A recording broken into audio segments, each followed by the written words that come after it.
All right, ladies, I'm going to try to keep admitting women, but also get us started because I want to respect your time.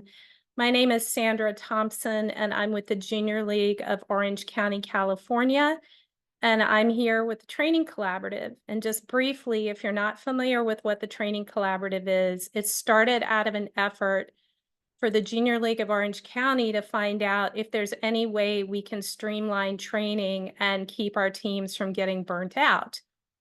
And so I put out a call to the President's Exchange on Facebook and asked if any other leagues were having the same issue with their training teams, and everybody said yes. So what we decided to do was set up the Training Collaborative. And while it sounds like multi-level marketing, it really isn't. It's basically that every league who's a member of the collaborative commits to putting on one virtual training during the year, and then they get the benefit of all the other trainings that all the other leagues in the collaborative are doing for this year. And so it allows us to have access to trainers that we never would have had before. It allows us to have topics that maybe we never would have thought of before. And it allows us to have smaller internal training teams if we need to, if we're a small league or a league who's looking for leaders, in order to get all the trainings that we want. So it's part of our mission. It's something that we're really passionate about. And all of the leagues who are in the training collaborative this year have been putting out just some amazing trainings. So if this is your first one, welcome. If you've joined us before, thank you for coming back, and keep an eye out on the schedule. At some point, I will drop the link to the Facebook group in chat so that if you're not a member of the Facebook group already, you can join. That's one way to get information about what's coming up in the collaborative. All right. And so now I am going to turn it over to Maria from the Junior League of Daytona Beach. Welcome, Maria. Thank you so much for having me tonight. Hi, everyone. Welcome to our training today. So we'll be talking about leadership through storytelling. So with every good story, we're going to start with once upon a time. Once upon a time, there was a little boy who was addicted to the written word. He required a book every single night. And without fail, every single night, he would pick The Three Little Pigs. And he would go over to his mother and curl up in her lap and look up at her with those big doe brown eyes. And mom would start reading the book with all the voices and all the enthusiasm that she could muster after working a full day. Now, that little boy is my son, John, and I'm the mom in that story. What, after 6 years, my son has figured out is that the story is more than just a story about some pigs and a big actually, yeah, for a week and a half. Yeah, you are. So what that story is about courage, hard work, being a good brother. It's about recognizing bad things or bad people in all kinds of different events. It's a parable. Throughout history, we've always been able to talk to each other in parables. Parables have taught social norms, religious norms. They've taught gender roles. They set the stage at large for not just children, but for adults. They're stories. The most primitive story that you can think of is a parable. We have them throughout all history. The prodigal son in the Bible, the tortoise and the hare in Greek mythology. We have the burning house in Buddhism. We have all kinds of parables. But parables aren't the only kinds of stories that are effective. All stories are effective.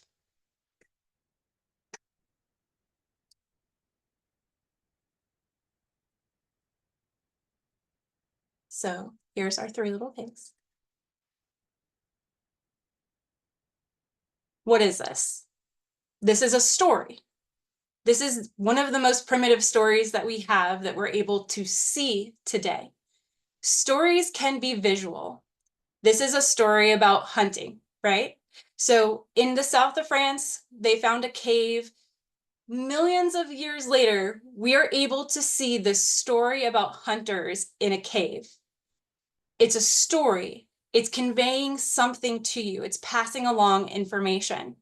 What's the point of a story? The point of a story is to manipulate the audience, to pass along information, or to create social bonds and cooperation. Now, before everybody panics, let's talk about stories in general. When we're talking about manipulation, it's not always a bad thing. Think about the Three Little Pigs. The Three Little Pigs are trying to manipulate children and all of those who listen. It's manipulating you to have courage, like all of the pigs when they reach that big bad wolf, to say, not by the hair of my chinny chin, and to stand their ground. It's teaching you to be a hard worker, build the house of bricks, take that little bit of extra time. It's manipulating you in order to do those societal things, not take the easy way out. It's manipulating you in order to try to have good familial relationships, be dependable, make sure that you're there for your brother when the big bad wolf comes, because you know that they might be coming. It's a manipulation. What are other everyday forms of manipulation? Marketing. Marketing is a story. By a show of hands, and you can get to that if you go down to the react button on the bottom of your Zoom, how many of these, or how many of you recognize these slogans? You can throw it in the chat, yeah. So a lot of you, right? So several of you are recognizing these slogans. You can go ahead and put your hands down. So think different from Apple. Why is it effective? It has a story. It's an inherent story. It's asking you as the viewer, as the audience, to think different. If you buy an Apple product, you're one of the few select that are going to think different. You can be part of this club. You don't have to be like everybody else. You can be here. Breakfast of Champions. You want to be a champion. I want to be a champion. Who doesn't want to be a champion? I want to have the Breakfast of Champions. Breakfast of Champions. It's a slogan. It's a manipulation. Taste the rainbow. That one might not be as obvious, but it's a fantasy. How many of you could close your eyes, picture a rainbow, and just imagine what that would taste like? Don't you want to do that? You want to be there right now. You want to feel that in your mouth, that cloud, that beautiful taste. That's the story in those few words. The quicker picker upper. I have 2 small children. I am currently the president of the Junior League of Daytona Beach, and I'm a lawyer by day. Those of you who have busy lives are going to want a quicker picker upper. And because of that, you're going to buy a Bounty paper product. It's a story. They're all stories. Now, what on earth does that have to do with leadership? Everything a leader does is a story. You are a story. Words are a story. Actions are a story. Your visuals are a story. When you have an interaction, your first meeting with someone, you introduce yourself. Hi, I'm Maria. I have a smile on my face. I have red lipstick. I tried to brush my hair today. I put my Junior League red, blazer on. I'm trying to create a story for you. How am I creating that story? What does that look like? How does it feel? Who is my audience and what is the narrative? The story is what captures you, but leadership is beyond just that. Leadership, good leaders, have social intelligence and emotional intelligence, and those two things marry And when they do, leaders build each other up. And that's what a leader is. Let's look at a gentleman in a burning building. A sergeant says, recruit, get in the burning building. There are people in there. Yes, sir. He runs into the burning building. Is that leadership? No, that's authority. A burning building. A friend looks over to his friend and says, there are people in that building. Jesus, let's go, and runs.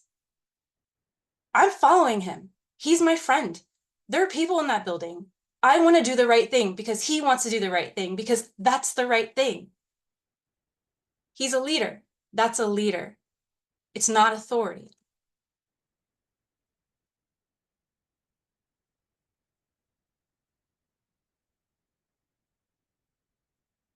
Leadership is not a rank. Leadership is not a position. Leadership is a decision.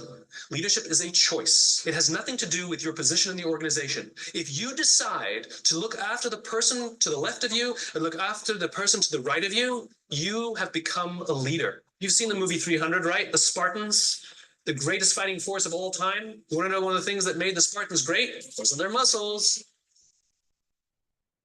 No, it was that they were looking after each other.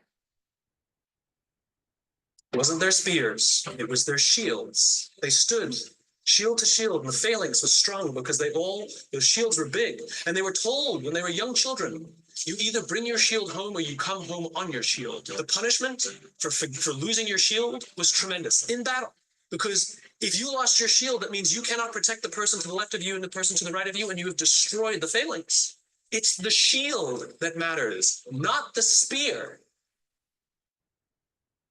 Leadership is not a rank. Why does storytelling work, guys? Storytelling is beyond just the words, the visuals, the connections. It's biological. When you have a good story, you know it. When you see a movie, by a show of hands, either visual or chat, however you want to do it, have you cried at the end of a movie or a book? Yeah. You didn't live that life, guys. That wasn't you. You got to go home. You closed the book. You walked out of the movie theater, whatever it is. But you know what? That story was good. It connected with you on a different level. Now that story created neurosynapses. What made it a good book? What made it a good story? I bet you if you sat here for 3 to 5 minutes and thought about it, you may not be able to articulate exactly what made it so good for you. And there's a reason.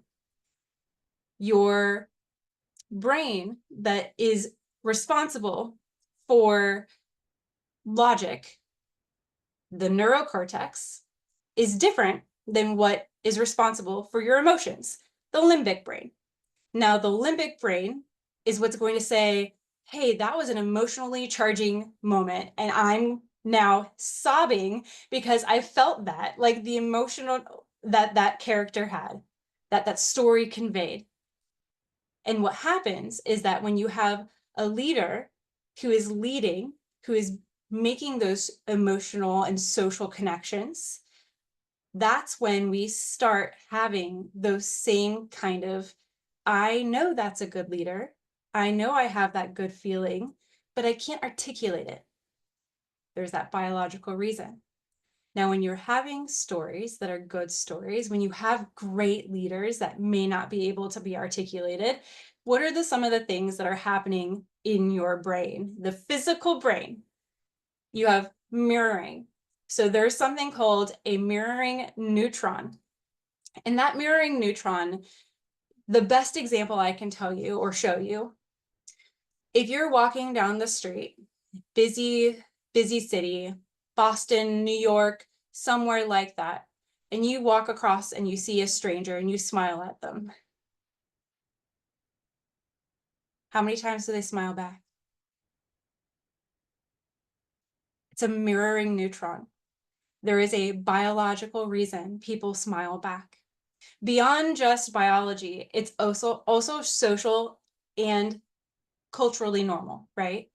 If you go to Europe, that doesn't happen quite as much. It's not as culturally normal.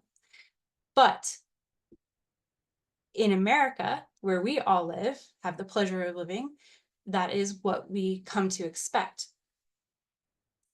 Why is it important? It's important because when you're telling good stories, when you have good leaders that are telling stories that are connecting with others, they are flooding your brain with oxytocin. The oxytocin, which is a huge chemical for happiness, and you're going to want to follow them. There's been studies done that people have been given a pill of oxytocin, and they watched just a public service announcement. 56% more people gave to whatever that PSA was after a flow of oxytocin. 56%. That's huge. And it's all because they had an emotional connection.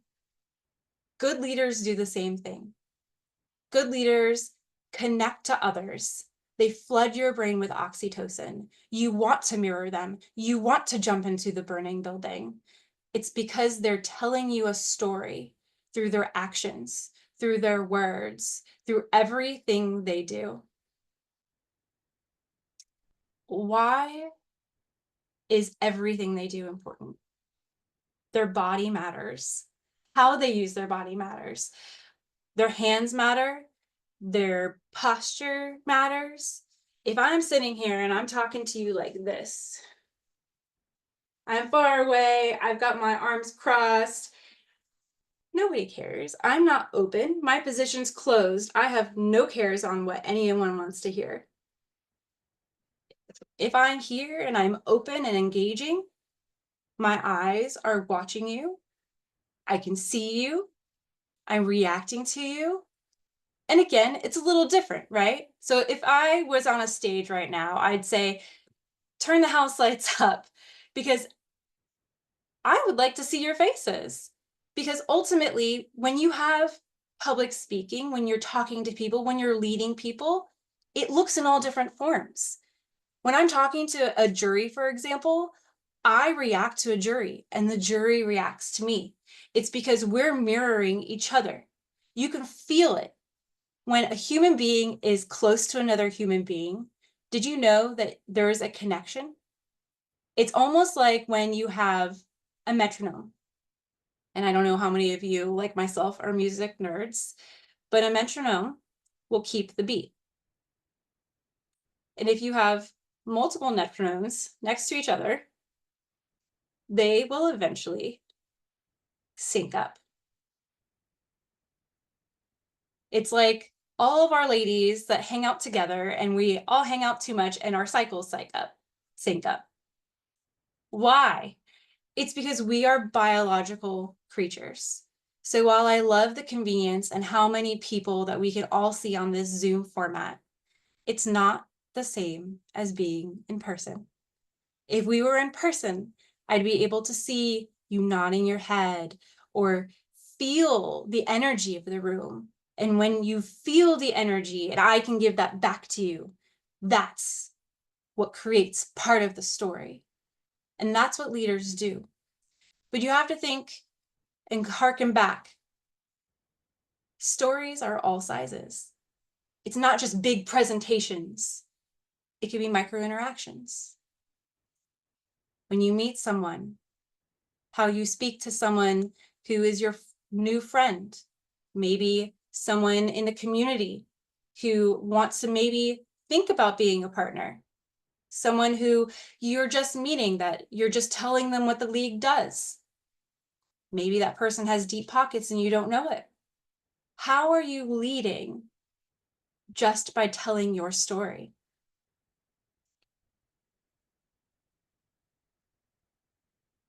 I'd like to do breakout rooms. I know we have a lot of people, so let's do 20 people per breakout.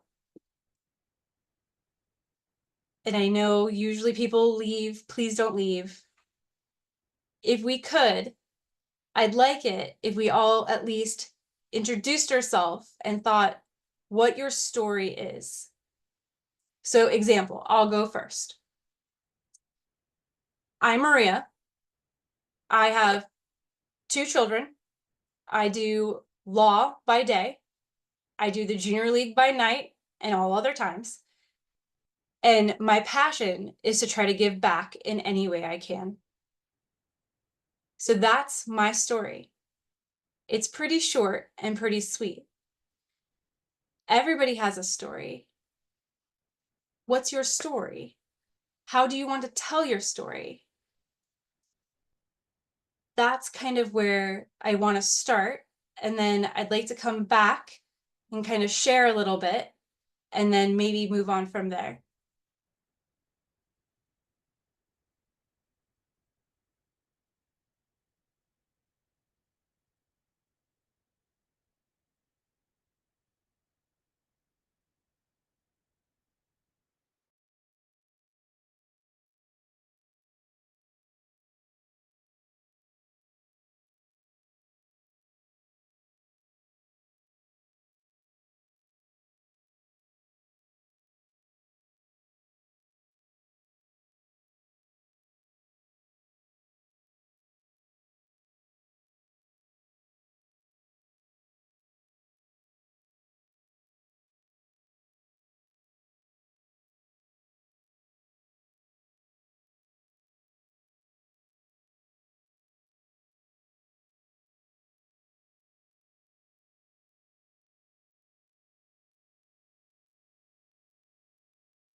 Hello.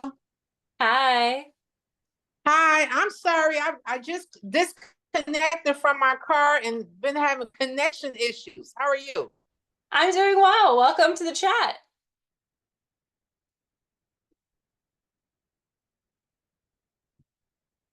I think your connection issues continue.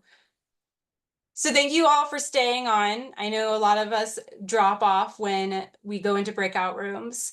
I hope everyone learned a little bit about everyone else in these sessions. So the whole point is that you have a story, you are a story, and that you can be a leader in any capacity that you want. Because you're here with the Junior League, I imagine that we all have the same commonality, that we all have the same goal of wanting to build other women. And that is why we're here today. How can we build other women? How can we come out of our shells? How can we all share our commonality with each other, with the world? That's what makes us leaders. Leadership is not authority. It's not your rank. It's not what you do by day. Leadership is your story. It's how you live. It's how you bring the mission to life. It's your why. Think about what your why is when you meet someone, and think about how they see that why. People can't hear inside of your mind. Well, most of them. But if they could, I imagine their view of you may be a little different. How you present, how you talk to people, what you do, those are the actions that we all have to judge each other by. Manipulation isn't always bad, as we saw with the 3 little pigs. And sometimes a good leader has to do that. And sometimes a good leader has to communicate. Communication can be in your body, can be in your words, can be in all kinds of ways. And a good leader has emotional and social intelligence. And why is that important?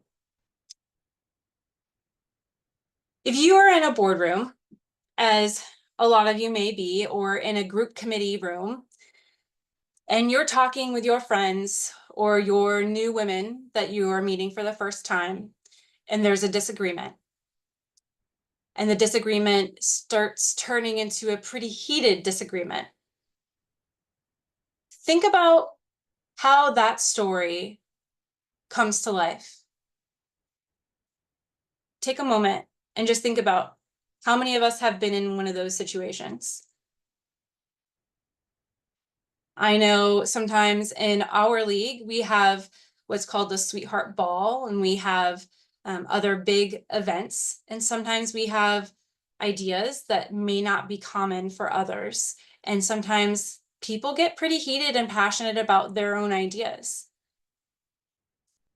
Leadership is about not necessarily about picking a side. Sometimes leadership is about staying neutral. I've seen the best leaders not pick a side and ask questions. Completely stop talking and ask questions. What are they doing? They're asking you to tell them a story, and they bridge the gap that way. I'll use my son, John. Again, I'm going to manipulate him in this story, so don't judge me as a parent. John, it's time to go to bed. I don't want to go to bed. John, it's time to go to bed. I don't want to. I'm not going. You can't make me. Johnny, what time is it? It's 8 o'clock. John, what time is bedtime? 8 o'clock. So what do you do next? I have to go get my pajamas on. Okay. Are you going to go do that? Stop, stop, stop, stop. John, I see your pajamas. You don't have a shirt on. Are you going to be cold? No. Yes. Shirt. Johnny, did you brush your teeth?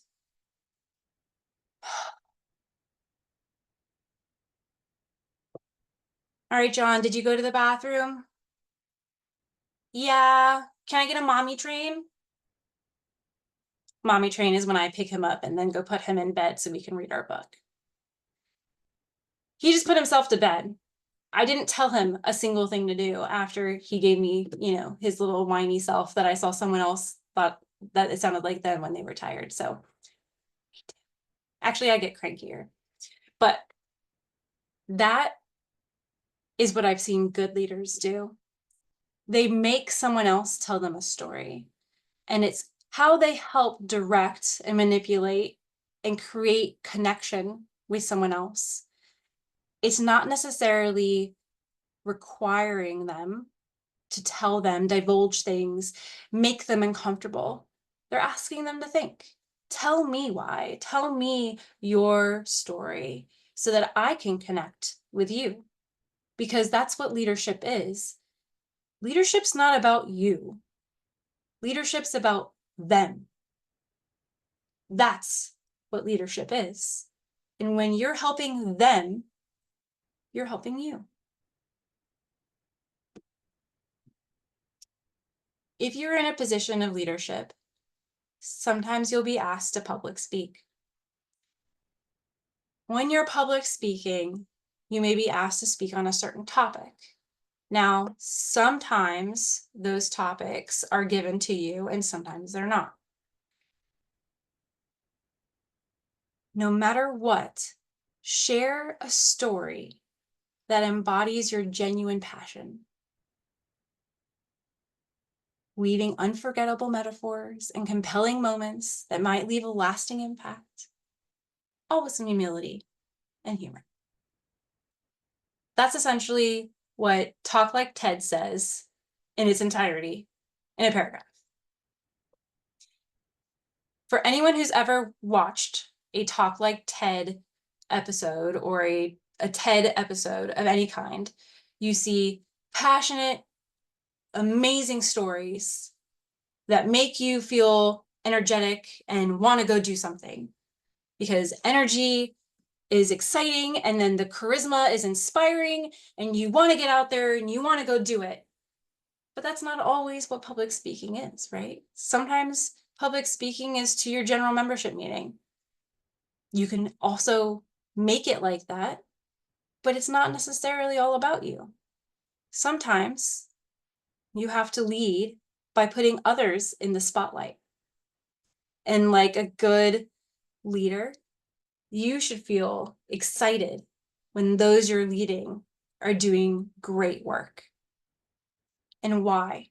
Why should you feel that way? Because you've made those emotional and social connections with them, and you're going to have those synapses in your mind.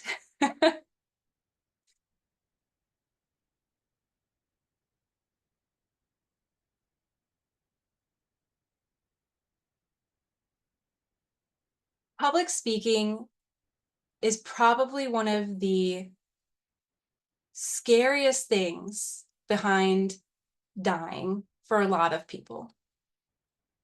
Now, public speaking isn't for everyone. And again, you may not have to do it, but if your league is like mine, you will if you're in a position of leadership within your league.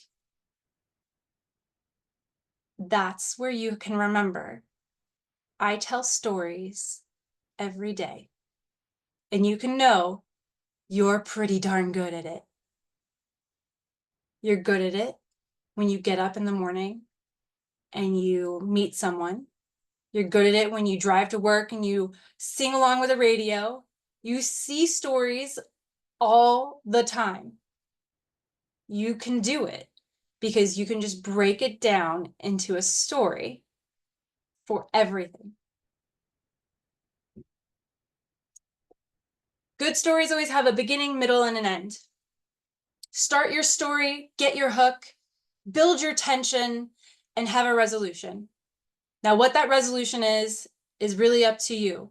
But as a leader, always point out who or what or whatever it is your big bad wolf. Because you always want to make sure that in your position of leadership, you're looking out for everyone else. And when you are doing that, you're always wanting to point out what it is that is the elephant in the room or the big bad wolf in the room. And if you need help doing that, that's when you can even ask others to help you. Because leadership, again, is about talking to everyone, about being a part of the group, and about being willing to be the first person to run into the burning building.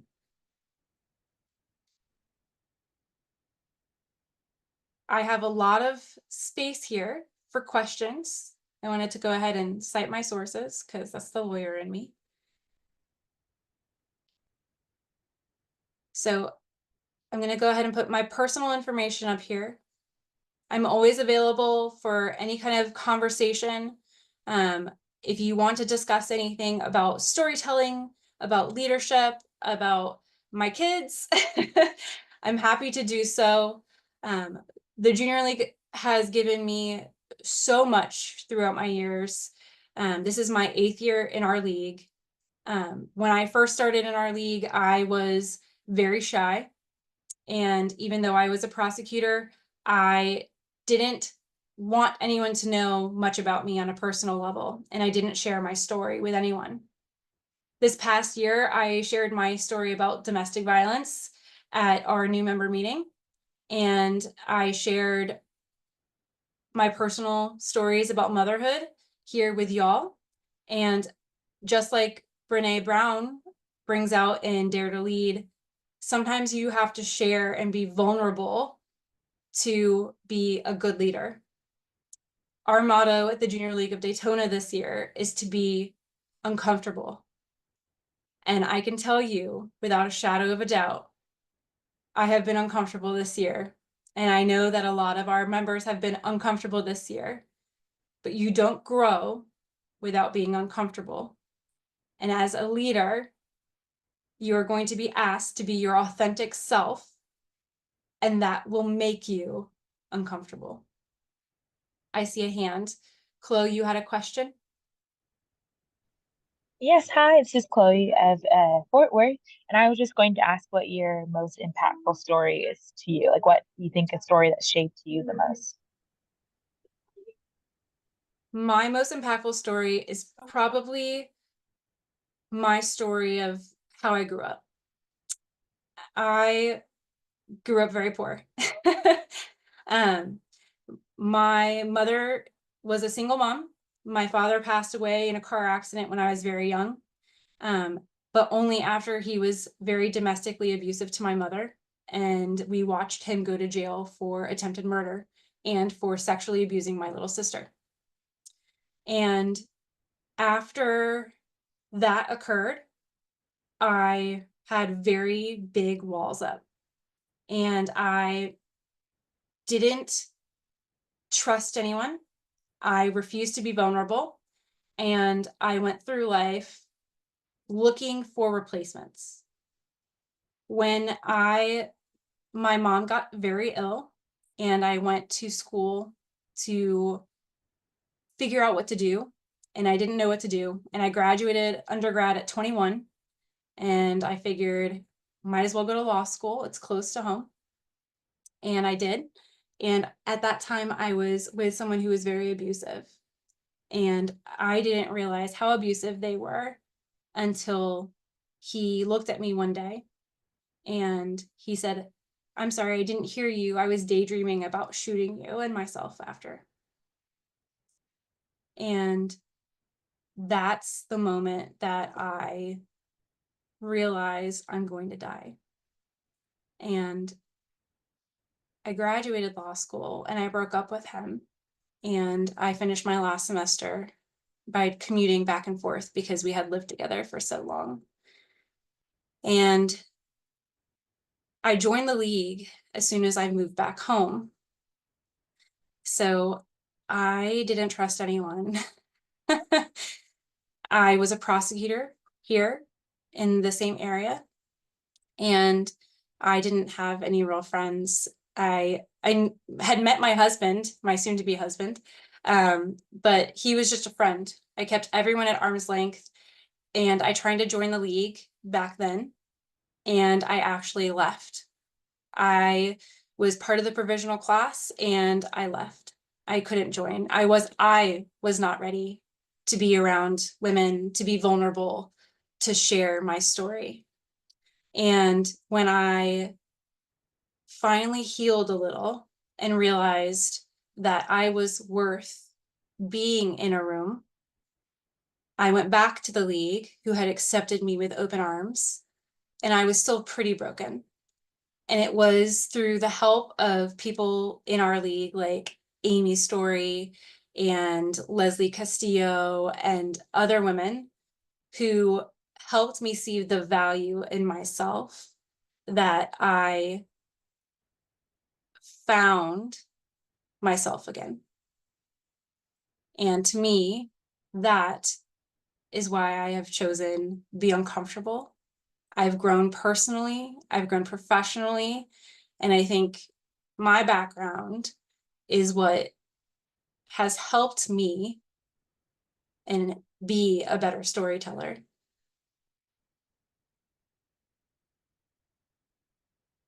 Does anyone else have any questions?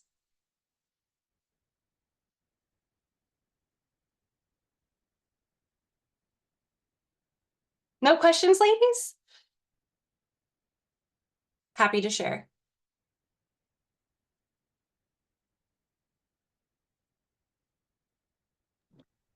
I'll come off and ask. Sorry, I'm in the car.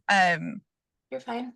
In hearing your story, and there's a lot of us who I think have probably been in a similar space of, "Ooh, well, do I tell? Do I not?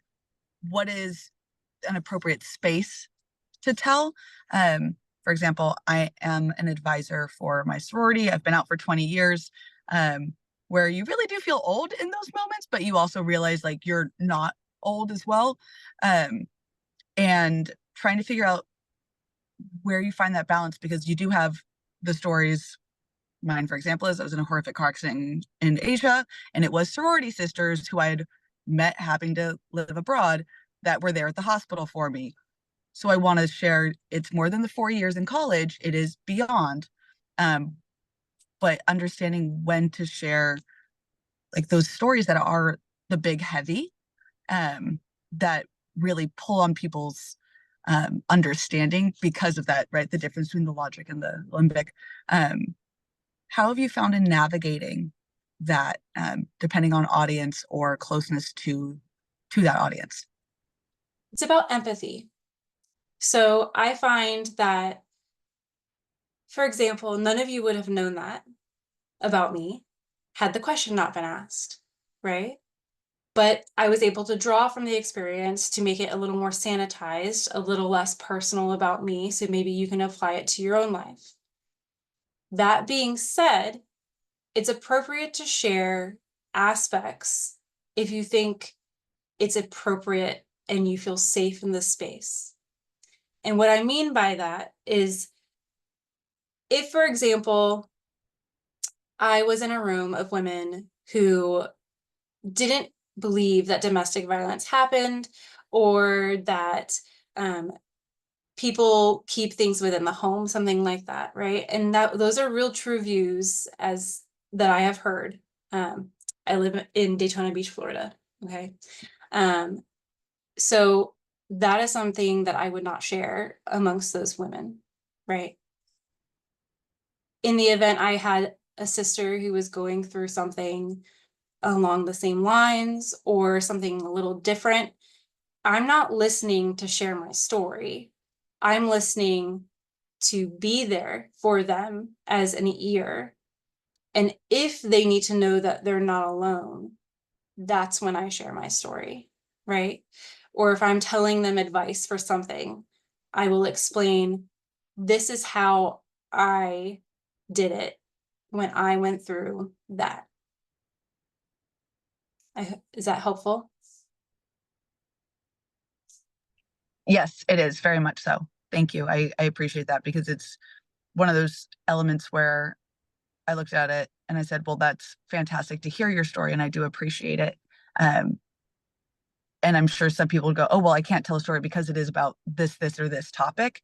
And I do think that sometimes blocks us from that willingness to have that shared vulnerability, will block us from being able to connect with people. And so that was a great way to look at it, is know your audience, and sanitize when needed. And ultimately the focus is to be able to support, not with the goal to share. Right. Because Cool. when you're in certain situations, the goal should never be to listening to share your story. The point is listening to engage in theirs, right? And Perfect. especially when you're trying to think of it yourself as a leader, it's not about you. It's about them. It's always about them. Thank you very much. Of course. Doris?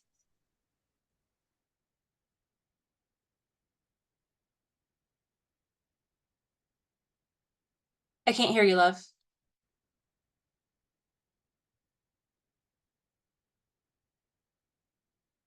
I think you're muted.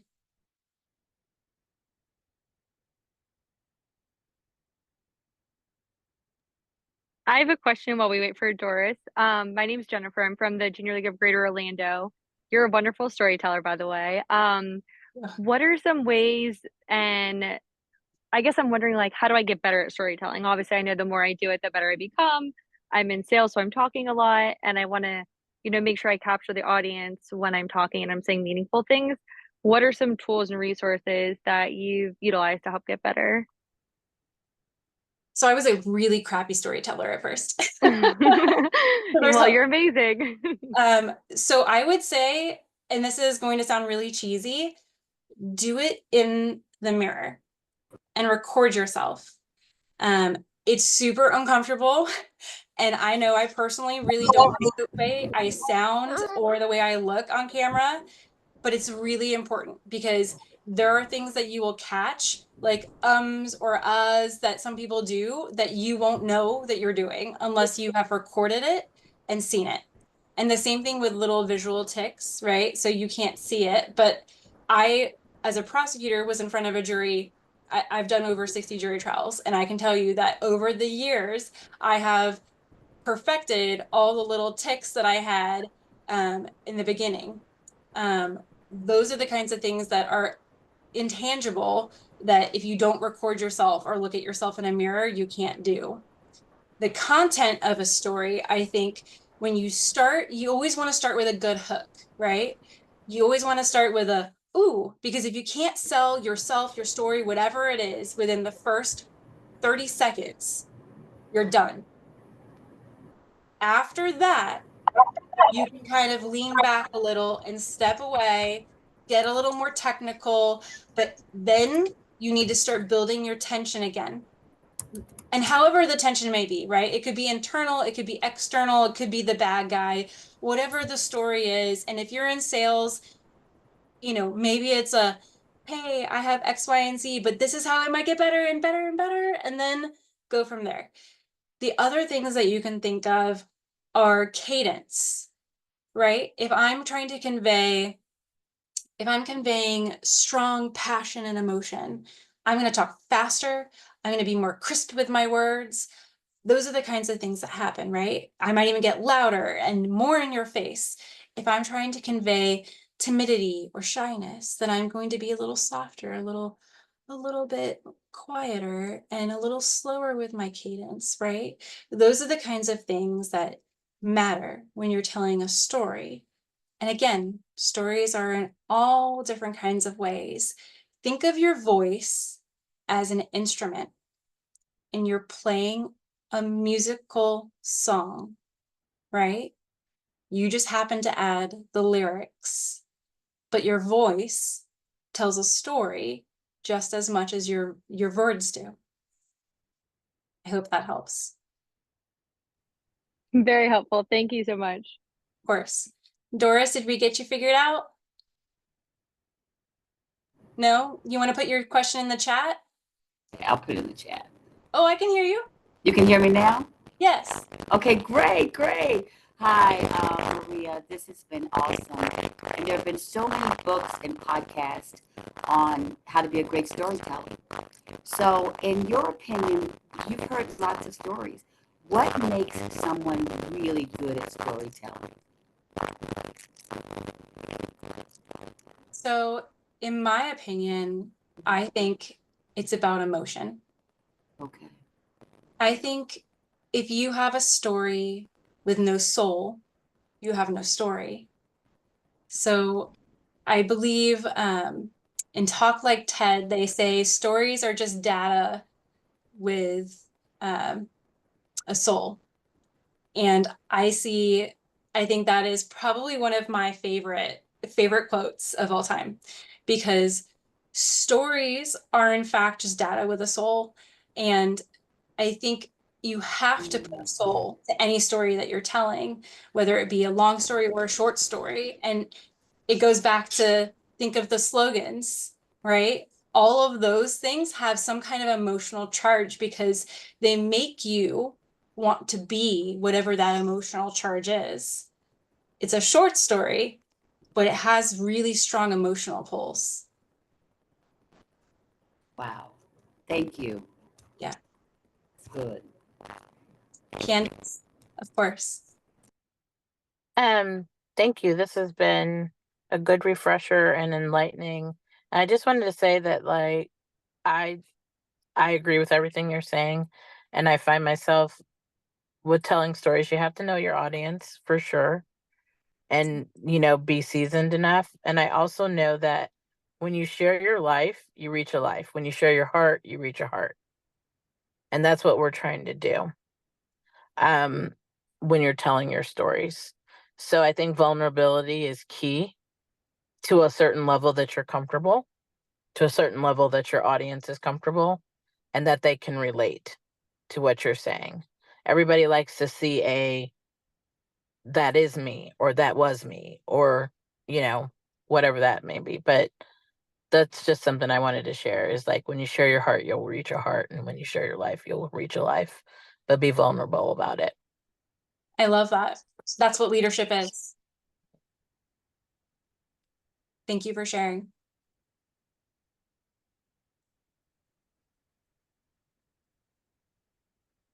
So I see in the chat that someone's saying that they have to get over that their story matters. It does. Let me tell you, there are times when people feel that way, that their story doesn't matter, that they don't matter, that nothing that they do will contribute, and it's not true. We had a girl in my provisional class who took her life. And when she took her life, it affected so many of us in the class, and I'm gonna tear up. We didn't know that she was struggling. And I, going through what I was going through, I was too afraid to share my story. And I wonder, and it has given me courage to share my story, because had I known that she was going through hard times, maybe I could have saved her life. So you matter. Your story matters. And it may not be that extreme or exciting, but someone is going to relate to you on some level. And you never know that they might need that. Sometimes, for example, if you smile at someone or you open the door for them, that might be the small act of kindness that they needed to just get through the day. Does anyone else have any other questions?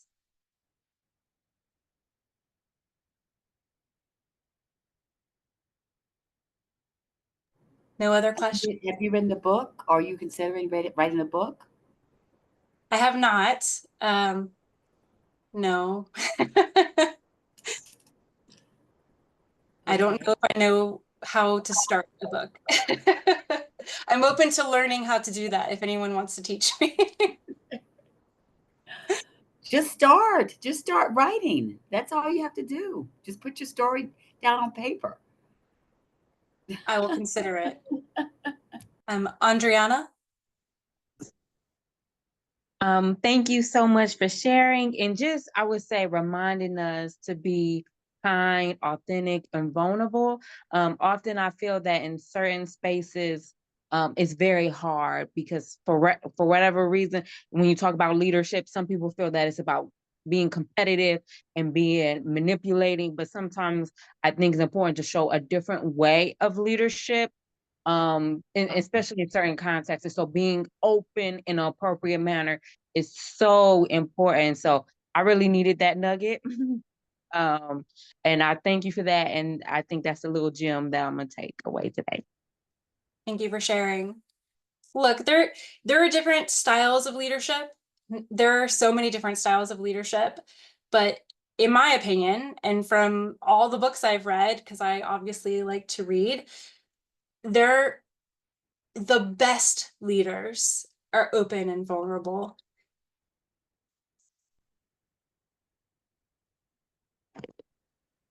Yes, ma'am. So thank you. Yes, thank you so much. I really needed that.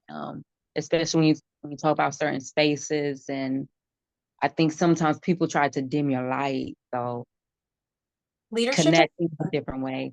Mm-hmm. Leadership is hard. Being yourself is hard. And sometimes people will still rear out from it, right? Like, example, there have been times in my positions of authority where my leadership skills have not been great, right? And I have maybe been too forward or too authoritative, but that's what I felt I needed at that time. Now, that didn't make me a great leader at that moment. It made me a manager. That's not the same. But I had to step back and think about, who do I want to be in this moment? Do I need to be Maria the manager or Maria the leader? And if I choose leadership, I'm always choosing to put them first. And that means I have to be vulnerable and uncomfortable sometimes.